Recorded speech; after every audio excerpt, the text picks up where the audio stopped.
Hey guys, welcome to another property showcase by propertycozy.com. Imagine waking up to a panoramic view of the ocean on one side and the mountains on the other. This income generating property is located in the upscale community of Ironshore, Montego Bay.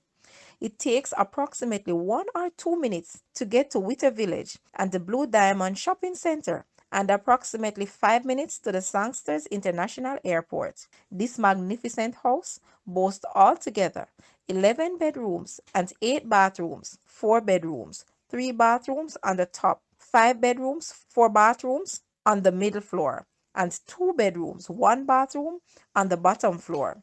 Each floor has its own kitchen. There is AC in all rooms. The land area of this house is approximately 25,274 square feet.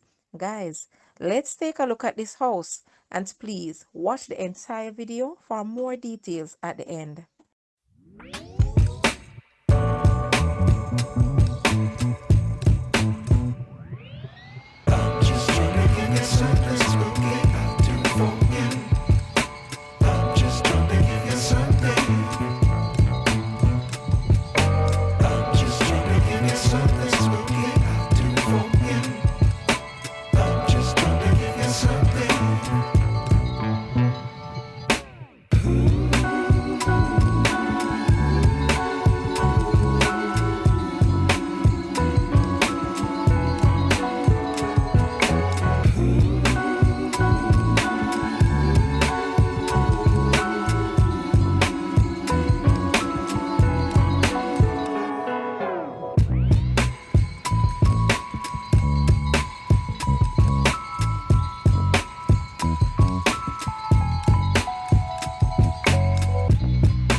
The asking price for this house is US 435,000 or Jamaican $66.9 million. To purchase or make an offer, please take a look at your screen, or you may visit the description area below for full details. If you like this video, please hit the like button and also share with a friend. Thanks for watching, guys.